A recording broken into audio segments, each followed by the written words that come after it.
Who's outside of my door? It's the cat playing with his new favourite toy, a ball of tape.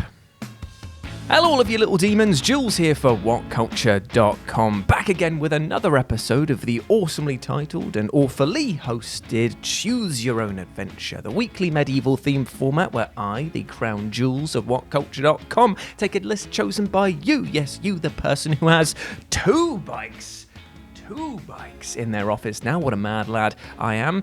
Definitely not just because this room is storage / an office. That's professional, isn't it? Yes, you get to decide what list I dole out to you each and every week. And this week we have none other to thank than In the Deep Sing Edits.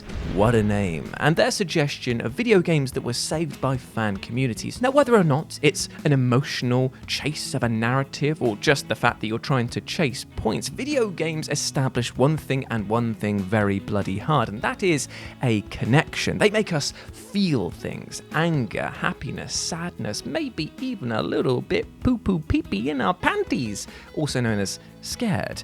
But this is the thing, those connections, they stick deep within us, they build loyalty, they are the reason why we love talking about video games, and as such, when things come along and say, I'm afraid that your video game is going to have to die, my friend, sometimes the community turns around and says, no, that's not happening. So let's take a look at them. As I'm Jules, this is WhatCulture.com, and these are 8 video games that fans saved from utter annihilation. Number 8, Skullgirls. Now, Skullgirls was always going to be a pretty ambitious project. I mean, just trying to get into the fighting genre is pretty damn difficult. And then to say on top of that you're going to meticulously hand-drawn and animate all of the characters, well, my God! That is a lot of work that's going into something that might completely flop hard and punch itself right between the legs. Yet the never say never attitude of the team meant that Skullgirls not only made it to retail, but also made a sizable dent in the market, drawing fans in with those wonderful graphics and then backing it up with solid fighting mechanics. However, it wasn't always good news, as unfortunately the original dev team was let go while developing the first DLC for the game due to monetary issues. Detailing the events on social media and news outlets, it seemed that both production on the DLC and indeed online support for the title was as good as KO'd. However, that's when the fans stepped in. With a huge showing of support on Kickstarter, fans managed to raise over 8 times the initial cost of development for this DLC character, and they were rewarded with not only that DLC character, but 4 more, as well as a slew of new modes and even some extra voice lines recorded and added in as a thank you from the developers. What could have been a sad kazoo moment turned out to be a big band march that the whole world was singing along with, and it saved the bloody game. Number 7, Steven Seagal is the final option. That is right, my friends, do not change your stations, for indeed, Steven Seagal, martial arts legend, got his own video game on the Super Nintendo. Well, almost. You see, while the world of 2021 would have probably loved to play a side-scrolling beat-em-up that apparently was so close to the hearts of this martial arts hero that, he refused to provide his likeness for it whatsoever and had to have a really, really obvious stand-in do all the work for him. Really cared about this project, didn't you, Steve? Unfortunately, the world that came before was a cold and uncaring place, and as such, the game slipped through the cracks and then into development hell. However, much like with Seagal's own movie back catalogue, the terrible experience did actually come to a fairly happy conclusion, and that was when an unnamed hero decided to purchase a prototype from an online auction in 2008, and whether through their own work or the support of others, managed to get the title into a fully working state. Not only that, but they then released the completed version online for free, because you know what, my friend, failure can never be an option when Steven Seagal is the final option. Gotta hit my desk with a bit more oomph than I intended then. Yet the question really remains, was this game any good?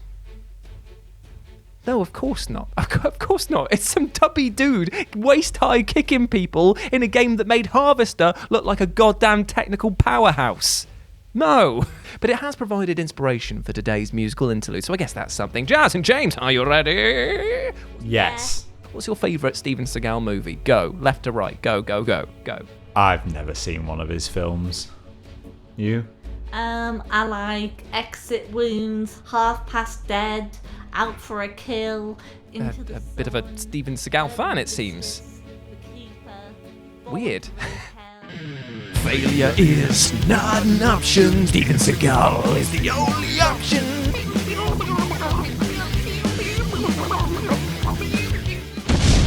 Number 6, the Yakuza franchise. Okay, so while it would be wrong of me to imply that the Yakuza franchise was ever close to shutting its doors, seeing as it has always been a pretty goddamn popular series, there was a dark period of time if you were a Yakuza fan who was living outside of Japan, because Sega was like, I'm sorry, you want some of this bicycle-based beatdowns and you live outside of Japan? No. This lack of faith saw the English Yakuza website being taken down and the series quietly shelved for those outside of its country of origin, which of course sparked a mass outcry from fans. Finally, these voices were given their chance to be heard properly when Sony put out a poll asking fans what Japanese exclusive titles that they would like to see brought to their consoles in the West, and with an overwhelming majority, Yakuza took the top spot. This prompted Sega to reevaluate what sales it could get in the West and finally and thankfully saw them release games that never actually had an on-disc release outside of Japan, so we got all of their spin-offs as well. We got the brand new titles and more to come, so today, yes, today, my friend, has never been a better day to be a Yakuza fan. Alright! Seriously, if you've never played these games, they're utterly insane. I totally recommend them. Number 5, Far Cry. Now, it's hard to imagine, but the original Far Cry for PCs, which was basically the litmus test of how much can my PC handle, as well as being an outstandingly fun game, almost became the one title on this list that could claim to have gone completely off the rails into the pits of annihilation years after its release. Confused? Well, I'll explain. After years lounging in the sun and soaking up critical and commercial praise, it seemed like development and support for the title was beginning to wrap up, and with a bow and a wave, the devs released patch 1.4 in 2006 before departing to new pastures. Yet, if the devs had been paying attention and listened a little bit closely, they would have heard the fans cry out, but not from praise or wishing them well, but because it was more along the lines of, oh my god guys, you've introduced a bug that lets the AI see through the f***ing walls. Now, to be more specific, the bug allowed enemy soldiers the ability to see through canvas. Damn you, canvas! And when you consider that pretty much all cover in the many camps is tent-based, you can see how this caused havoc with the overall experience. As a result, fans were left completely adrift with a game that should have been at its best, but was now weirdly at its worst. Thankfully, fans were quick to act and save the title with a few simple tweaks, yet for those without access to the fix or knowledge of how to implement mods, the game was dead in the water. Thankfully, many years later, when the game was finally moved over to goodoldgames.com or GOG.com, it came with the unofficial fan patch in an official capacity. Praise Slime Jesus, we can finally play Far Cry again. Was this your work, you cheeky man? Was this your work?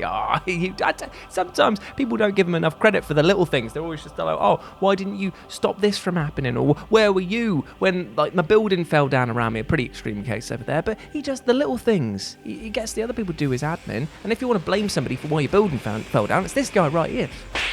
Take that. One more for good luck. Number 4, Starcraft. So, if you are in the career of making video games, the last thing that you would want to ever happen is for your source code to be leaked or indeed stolen, as losing control over the core of your title will pretty much spell the death of it. With a source code out in the open, your title becomes a hacker's dream, and as they've got a vice-like grip on the code itself now, it's almost impossible to implement fixes without some serious work. While the likes of Fall Guys and Cyberpunk 2077 are going through this rigmarole as we speak, an even bigger game almost lost the keys to the kingdom were it not for the actions of a good-natured fan. So back in 1998, an unscrupulous person of unknown origin decided to steal the source code disk to the almighty Starcraft, and thanks to some random happenstance and complete luck of the draw, a person known as Chemist49 managed to end up with the disc after buying a huge box load of Blizzard stuff from eBay. This was back in 2017, and unsure what to do with the disc, they then took to Reddit, where the little devils that make up that community begged them to release the code, likely so that they could just flood the world with even more Zerg porn. Yet Chemist49 resisted and instead sent the disc back to Blizzard. Their actions were rewarded not only with a ton of merch from Blizzard themselves and a free copy of Overwatch, but also a fully expenses paid trip to BlizzCon, all because they handed back that lovely gold disc.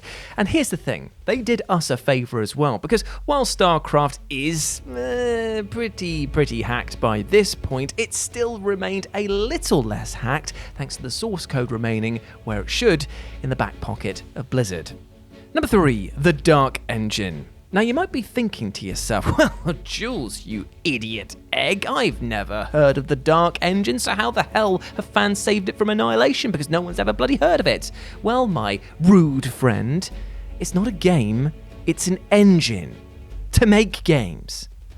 Idiot. This bundle of programming joy was the backbone of classic titles like Thief 1 and 2 and System Shock 2. Therefore, the engine's discovery on a developmental Dreamcast unit was something of a massive boon to fans of these titles. Once extracted from the Dreamcast, the entire engine was reverse engineered and then finally released online for fans to enjoy. And what joy there was to be had, as with this tool, modders were able to patch and fix all 3 games to such an extent that they can run even on the latest systems today without any issues. And they are now so packed with content that arguably they are the definitive versions of all 3 titles. Franchises? More like fanchises. Number 2, Supreme Commander. In the realm of RTS games, Supreme Commander is a force to be bloody well reckoned with. Now, the casual fan of the genre will know of your Command & Conquers and indeed your Starcraft, but Supreme Commander was just absolute chef kiss, and it was a kiss from a chef that only got better when the fans got involved. So when support for the game officially began to wind down in 2009, fans were clearly not ready to let go of this strategy giant, and so took it upon themselves to make Forged Alliance Forever, a site dedicated to patching and indeed balancing the game, and with their collective efforts, they used a server emulation function to host the game's online portion and keep it going beyond the lifespan of the title. From 2011, players all over the world could log into this service and enjoy a title that not only has been frequently updated, but also expanded upon in so many ways that the sheer amount of content available is mind-blowing. It seems when told that Supreme Commander was as good as done for, the fan base turned around and said, with peace and love, my friends, no. And number 1, Vampire the Masquerade. So if fan patches can be seen to be love letters to titles that they wish could shine like the diamonds that they knew they are, then Vampire the Masquerade surely must be a bloody romance novel for all the work that's been put into it, because you know what? This title has been supported by the fans for 15 years. This surely has to make it one of the most beloved cult classic video games ever made. Yet unfortunately, this was not a pleasant passage of time for Troika Games, who were given marching orders from Activision mere months before the game was set to release. Thanks to the end being, well, very much in sight and indeed a rush deadline to meet, testing for the game was done over a matter of weeks, and as such, the title launched to a hugely divisive reaction. Some just couldn't look past the broken mechanics and ropey set pieces, but those that could found characters, world building, and indeed tons of amazing features that stuck its fangs in deep, and therefore became something of a passion project to fix. Thanks to the tireless work of the community, patches began to roll out for the game, and some even took it upon themselves to get in touch with the now ex-Troika Games staff to get their insight as well as some cut content from their personal archives to use in the game. And as such, Vampire the Masquerade began to rise from the grave of mediocrity into something so undeniable that now a sequel is in development, and it looks bloody great. And none of this would have happened if fans hadn't latched on to the world, the setting, the characters, the game itself, and made it into something to be truly proud of.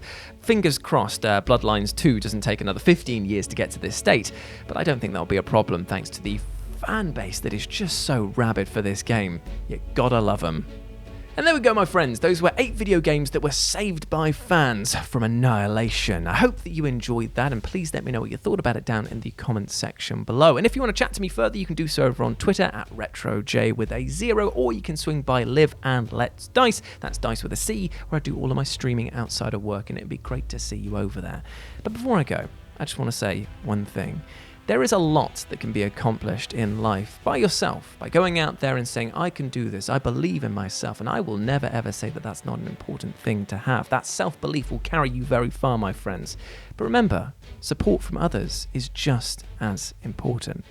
We detailed today about projects that were saved by people coming together and fighting for a universal goal. And remember, you're not alone with your problems as well. You can fall back on the reliance and support of friends, family, professionals in the support industry, because these people care about you and want you to do well. And those lofty goals that you have of achieving beyond even your wildest dreams, they can be made all the more real with the help and support of others.